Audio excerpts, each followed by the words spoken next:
అమర్నాథ్ గౌడ్. ఆంధ్రప్రదేశ్ ప్రజలు ఈ పేరు ఇప్పటికీ ఇంకా మర్చిపోరనే చెప్పుకోవాలి. అసలు ఏంటి అమర్నాథ్ గౌడ్ అంటే అందరికి కూడా తెలిసిన విషయం. 2023 సంవత్సరంలో ఏదైతే తన అక్కని కొంతమంది ఆకతాయిలు వేధిస్తున్నారు, ప్రేమించమని వెంటబడుతున్నారు అని చెప్పేసి విషయం తెలుసుకుని వాళ్ళని అడగడానికి వెళ్ళినప్పుడు చిన్న పిల్లాడు, స్కూల్కి వెళ్ళే పిల్లాడని కూడా కనికరం చూపించకుండా అతని నోట్లో గుడ్డలు పెట్టి పెట్రోల్ పోసి సజీవ దహనం చేసినటువంటి పరిస్థితి. దానికి సంబంధించి అప్పటి పాలకులు కావచ్చు, అప్పటి అధికార పక్ష నాయకులు ఏ విధంగా స్పందించారో ప్రత్యేకంగా చెప్పుకోవాల్సిన పరిస్థితి లేదు. ఇప్పటికీ ఆ కుటుంబాన్ని మొదదాకా కూడా ఎవరూ పట్టించుకునే పరిస్థితి లేదు. ఆ సమయంలో నారా లోకేష్ గారు కావచ్చు, ముఖ్యమంత్రి చంద్రబాబు నాయుడు గారే వాళ్ళ కుటుంబానికి వెళ్ళి కొద్దిమేర ఆ కుటుంబాన్ని ఆదుకోవడం, ఆ కుటుంబానికి సంబంధించి హామీలు ఇవ్వడం జరిగింది. అయితే ఆ యొక్క అమర్నాథ్ గౌడ్ వాళ్ళ అక్క ఈరోజు మీడియాతో కూడా మాట్లాడడం జరిగింది. మరొక్కసారి అప్పటి జ్ఞాపకాన్ని, ప్రస్తుతం ఆ కుటుంబ పరిస్థితి ఎలా ఉందో మరిన్ని విషయాలు తెలుసుకోవడానికి మనతో పాటు ఉన్నారు తెలుగుదేశం పార్టీ నుంచి శశి. నమస్కారం. నమస్తే వెంకట. అమర్నాథ్ గౌడ్ ఒక చిన్న బాబు, ఆ బాబు చనిపోవడం అప్పుడు రాష్ట్ర వ్యాప్తంగా సంచలనం రేపింది. ఏదో తెలియని విషయాలకు కాదు, ఇంకోటి అదే కాదు. కేవలం కొంతమంది యువకులు వాళ్ళ వ్యక్తిగత స్వార్థం చూసుకొని అప్పటి ప్రభుత్వం కూడా వాళ్ళ వెనకాల ఉండి ఆ విధంగా తగలబెట్టడం కావచ్చు, ఒక మనిషి అనుకున్నారు, ఏమనుకున్నారు, ఎవరు కూడా ఆచబడిన పరిస్థితి. ప్రస్తుతం ఆ కుటుంబ పరిస్థితి ఎలా ఉంది? కూటమి ప్రభుత్వం అధికారంలోకి అయితే వచ్చింది. అధికారంలోకి రాకముందు వాళ్ళ అక్కని సంబంధించి నారా లోకేష్ గారు ఎన్నో హామీలు ఇచ్చారు. మరి ప్రస్తుతం హామీలు ఎంతవరకు నెరవేర్చారు? ఆ కుటుంబం పరిస్థితి ఏంటి ఇప్పుడు? మరి ఒకటి వెంకట్ గారు, మీరు అన్నట్టు ఈరోజు అమర్నాథ్ గౌడ్ ఇన్సిడెంట్ జరిగినప్పుడు మనందరం ఎంతో బాధపడ్డాం.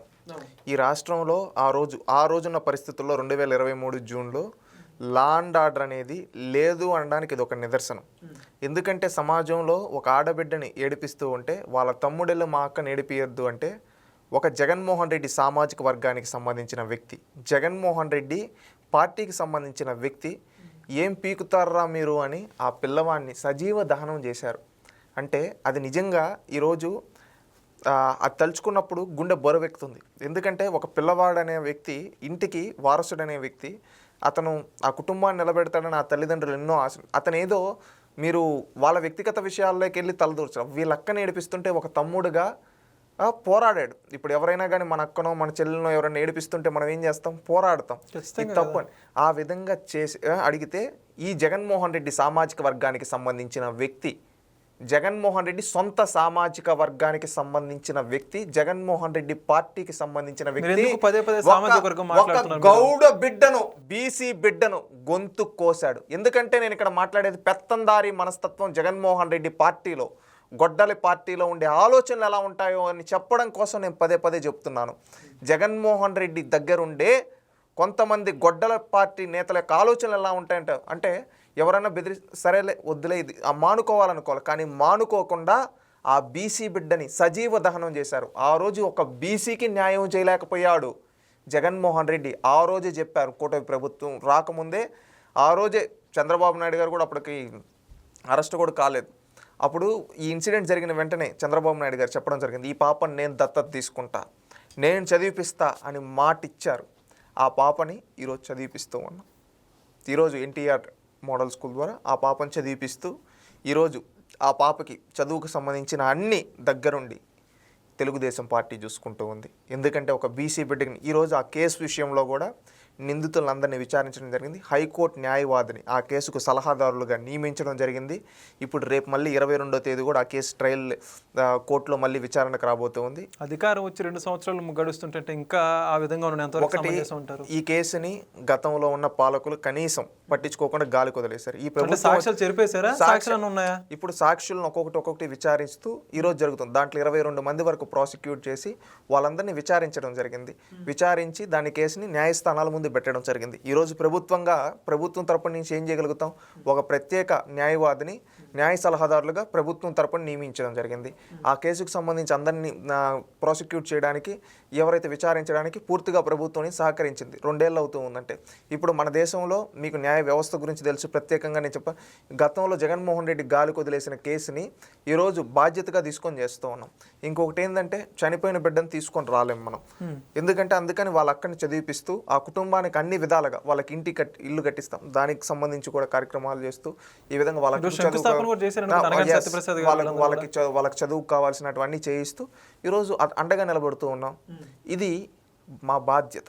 అంటే వీళ్ళకి మాత్రమేనా, ఎవరైతే గత ప్రభుత్వంలో బాధిత కుటుంబాలు ఉన్నాయో వాళ్ళందరికీ కూడా ఇదే అందరికీ బాధితులందరికీ ఖచ్చితంగా ఇప్పుడు చంద్రయ్య కొడుకుని చంద్రయ్యని నడి రోడ్డు పైన ఆనాడున్న పాలకులు చంపారు. ఆ రోజు చంపిన వాళ్ళని వదిలేశారు. అంతే, ఆ కుటుంబంకి సంబంధించిన వ్యక్తికి ప్రభుత్వ ఉద్యోగం ఇప్పించాం. ఎందుకంటే ఇవన్నీ ఆ రోజు జరిగినాటి ప్రభుత్వ హత్యలు. అందుకని ఆ రోజున్న ప్రభుత్వం వాళ్ళని పట్టించుకోలేదు కాబట్టి ఈ రోజున్న ప్రభుత్వం వాళ్ళ కుటుంబాలకు న్యాయం చేస్తూ ఉంది. ఈ రోజు చంద్రయ్య కుటుంబంలో ఉద్యోగం కావచ్చు, ఇక్కడ ఈ పాపకి ఏదైతే ఉందో చదువుకు సంబంధించి న్యాయం కావచ్చు, అదేవిధంగా వాళ్ళకి ఇల్లు అది పార్టీ తరపు నుంచి ఇచ్చింది ఆ హామీ కావచ్చు, ఇవన్నీ చేస్తూ ఉన్నారు. ఇదంతా బాధ్యతతో చేస్తూ ఉన్నాం. ఎందుకంటే ఇదొకటి చెప్పేది ఏంటంటే, గతంలో బీసీల పైన దమనకాండ జరిపించిన జగన్మోహన్ రెడ్డి సైకో మనస్తత్వాన్ని బీసీలను గుర్తించమని అడుగుతున్నాం.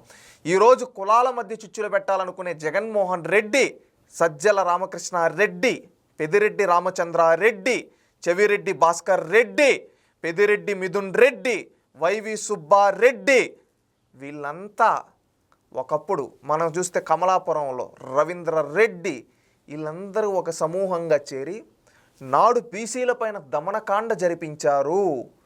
ఆ బీసీ కుటుంబాలకన్నిటికీ ఈరోజు రాచమల్లు శివప్రసాద్ రెడ్డి, ఎందుకంటే ప్రొద్దుటూరులో ఒక నందం సుబ్బయ్య అనే ఒక బీసీని ఎవరు, ఈ రాచమల్లు శివప్రసాద్ రెడ్డి, జగన్మోహన్ రెడ్డి సొంత సామాజిక వర్గానికి సంబంధించిన వ్యక్తి, జగన్మోహన్ రెడ్డికి అత్యంత సన్నిహితుడు, చంపించాడు. ఇవన్నీ ఇన్సిడెంట్స్. పిన్నెల్లి రామకృష్ణారెడ్డి చంపించింది ఒక బీసీ చంద్రయ్యని, ఒక జల్లయ్యని. ఇంతమంది, నేను చెప్పింది మీకు క్లారిటీగా అర్థమై ఉంటుంది అనుకుంటా, ఇంతమంది పెత్తందారులు బడుగు బలహీన వర్గాలపైన దమనకాండ జరిపించారు.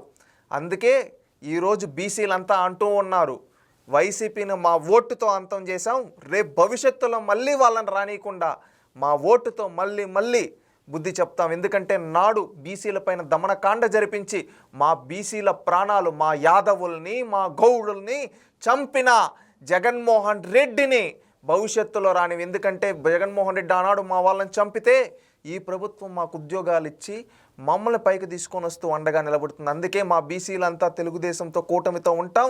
మా బీసీల ద్రోహి జగన్మోహన్ రెడ్డిని తరిమి కొడతామని ఈరోజు రాష్ట్రంలో ఉండే ప్రతి ఒక్క బీసీ పూనుకున్నారని మీకు తెలియజేస్తున్నానండి. Okay, thank you.